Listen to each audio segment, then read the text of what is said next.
Au pied de l'Atlas, au Maroc, la petite ville s'éveille. L'aube illumine la mosquée où entre le premier fidèle.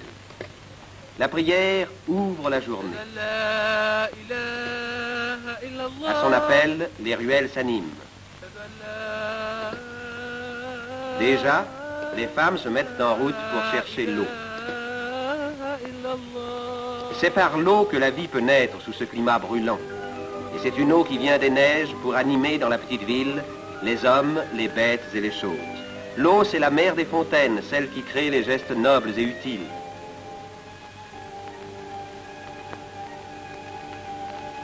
C'est aussi l'eau qui va arroser les souks sous leurs claies de roseaux, où s'ouvrent déjà les boutiques étroites dans lesquelles l'on vend les épices et les cuirs brodés.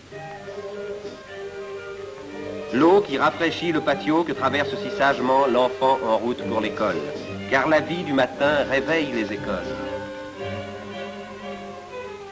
Tout un petit peuple sérieux se met en marche vers la classe.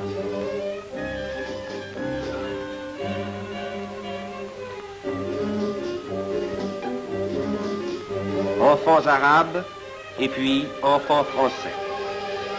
Ils arrivent parfois en un pittoresque équipage. Tout à l'heure, ils iront s'asseoir sur les mêmes bancs. Mais point d'école sans une âme active. Et voici celle qui fait vivre 5 écoles, une française.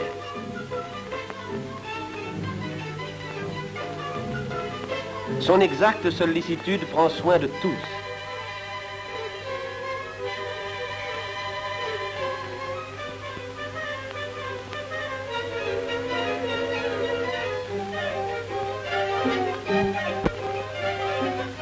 On s'en va vers une autre école. Une main maternelle emmène la fillette vers la classe.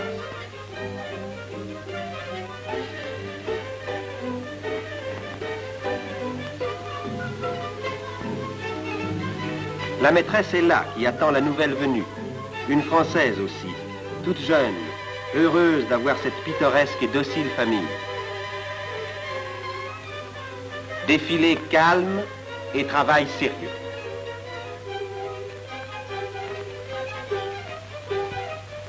D'antiques broderies berbères renaissent ici sous les mains naturellement ingénieuses des fillettes. On ranime et l'on perpétue un art national.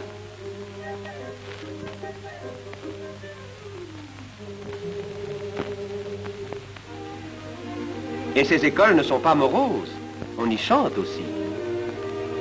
Qui chante aime la vie, et qui aime la vie aime l'action. C'est pourquoi, d'un geste si vif, l'animatrice des écoles monte à cheval et part d'un bon trot pour le bled. Une mère de 4 enfants, dont le mari, instituteur, glorieux sous-officier de Goumier, est tombé devant Marseille. De son vivant, c'est lui qui faisait ce métier d'animateur. En vraie Française, elle a pris la noble tâche.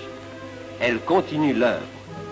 Elle veut rester là comme un souvenir et comme un exemple. La fidélité et l'ardeur à la tâche, partout, inspirent le respect, ouvrent les âmes. On le voit bien par l'accueil si charmant de cette école coranique. C'est là qu'on épelle le Coran, c'est là qu'on enseigne la foi. Le maître prononce un verset inscrit sur la tablette. Les enfants répètent en chœur. Le maître scande la cadence avec sa baguette flexible. Redoutable instrument qui inculque à la fois le rythme et la sagesse. Car c'est aussi avec la baguette de bois qu'on gaule le fruit de sagesse, l'olive brune.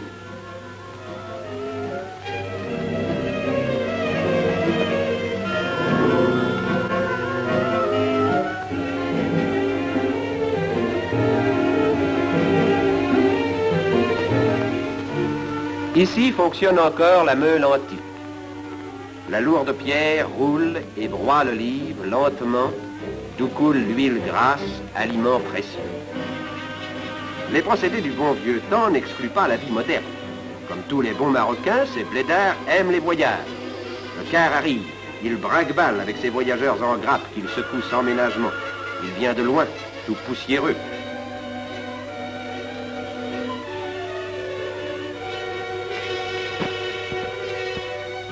Il déballe ses sacs bourrés de lettres. Il en arrive de partout, d'Europe, d'Amérique, Grâce aux bonnes routes construites, la lointaine cité est reliée au monde par la lettre. Elle l'est aussi par le fil. Et la lettre et le fil portent les nouvelles bien au-delà de la petite ville, jusque dans les vallées encore sauvages de l'Atlas. Ainsi, la vie s'étend. Ainsi se crée un lien utile entre ces hommes et les autres hommes. Entre la France qui a fait les routes, planté les poteaux, tendu les fils, et les habitants de ce bled lointain, français et marocains, qui travaillent et vivent côte à côte.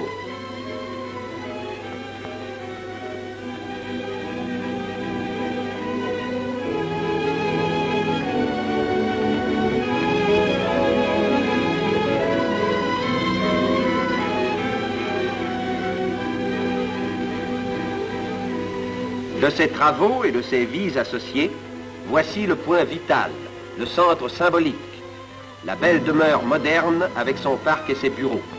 Maison de France en pays marocain, celle du contrôleur civil, où l'administration de plusieurs milliers de haut, elle veille sur elle.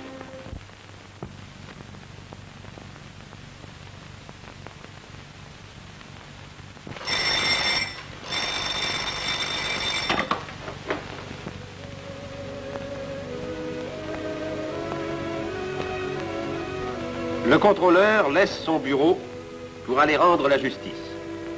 Rude tâche dont la pensée le préoccupe alors qu'il traverse sans hâte les beaux jardins qui entourent sa maison.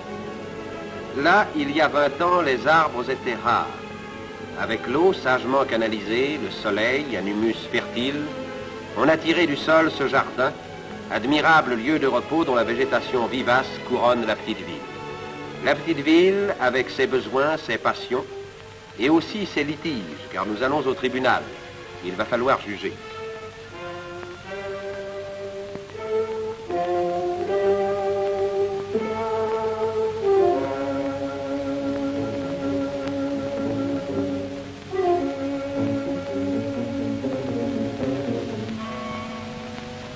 Ce tribunal, on l'appelle le Mejles. Le contrôleur et le pacha y siègent de compagnie. Voici l'accusé, la mine basse.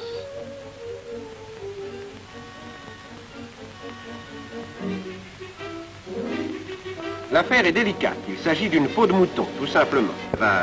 Et sous la peau, il y a aussi le mouton, probablement. On ne sait trop, on discute, on explique. C'est la classique chicaya.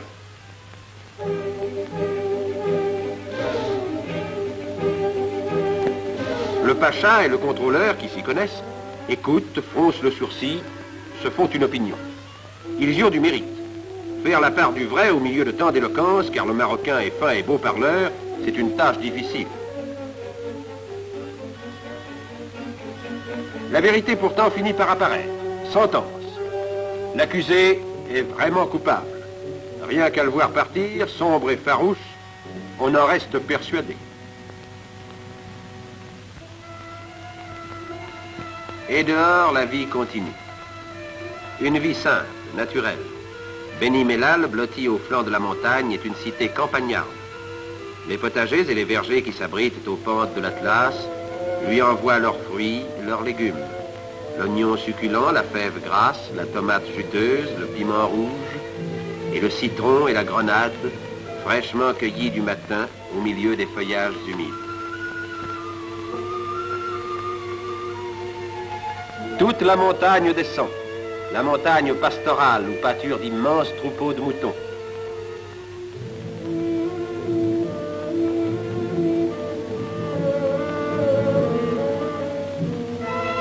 Tout un grand mouvement d'hommes, de femmes, d'animaux de bas suit la route des troupeaux, qui est aussi celle du bois, car sur les lointaines hauteurs croissent les antiques forêts, le chêne vert, le noyer et le cèdre. C'est de là qu'à Beni Mellal viennent les bois de construction. On les descend à dos de mulets, de chameaux, d'ânes, d'hommes. Le contrôleur des eaux et forêts les vérifie et y pose sa marque, après quoi les grandes poutres s'en iront vers le souk.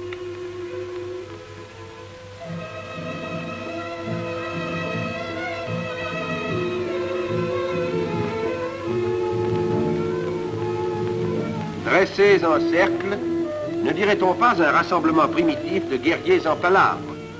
Mais aujourd'hui, le pays est très pacifique. Et ce peuple guerrier se tourne vers d'autres travaux que ceux des armes. La vie l'appelle. Cette vie que les belles eaux captées dans la montagne ou prises à la source vont apporter à ces jardins.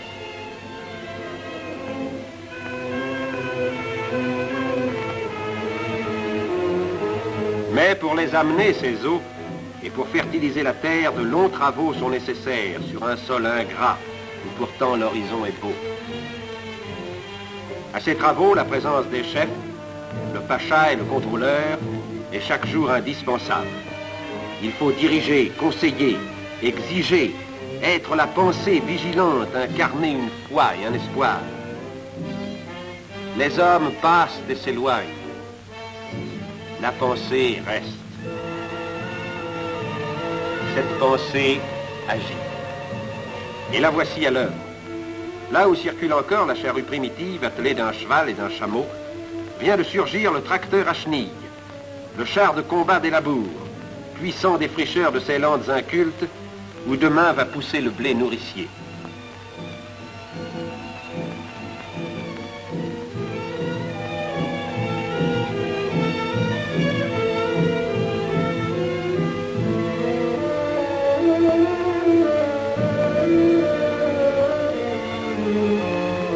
Et les famines toujours imminentes disparaîtront par le fait de cette pensée qui conseille et dirige pour le bien des hommes fraternellement. Là où ne poussait que le doum et le jujubier sauvage, le soc de la machine creuse. Et creuse à fond, suivant un grand plan de travail, où le sillon prévu aura pour semence l'eau vivifiante qu'on lui prépare dans la montagne. Car on va barrer là-haut des vallées dont cette pensée prévoyante a déjà dessiné les figures futures. Paysages créés pour la vie, savantes constructions qui règlent la nature, travaux de jeunesse et de jeunes hommes. À cette œuvre, en effet, il faut l'ardeur de jeunes hommes, tel celui-ci, l'ingénieur en chef dont le visage volontaire respire l'intelligence et la ténacité. Il en faut pour barrer et pour percer une énorme montagne. Au caïd, venu de la plaine, l'ingénieur en chef explique le plan des travaux.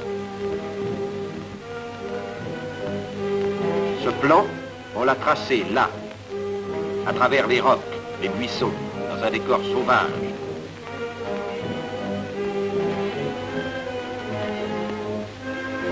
Mais la sauvagerie cédera à l'idée. La pelle, le pic et la mine auront raison d'une nature hostile et jusqu'à ce jour indomptée. Cette nature, on la vaincra, mais non sans peine, à force de bras, de temps et de patience, par le savoir et par l'effort.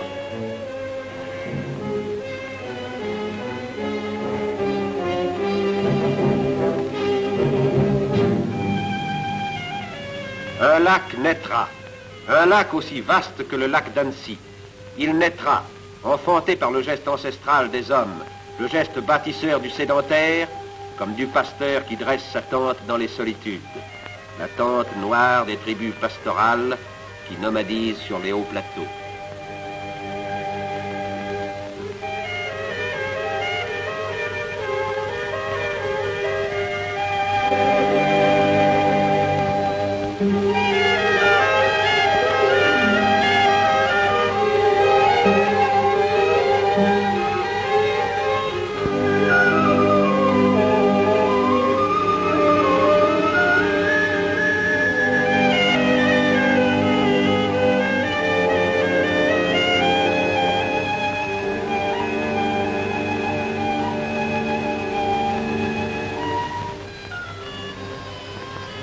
Et, le soir venu, les troupeaux descendent vers la ville qui s'endort sous la prière.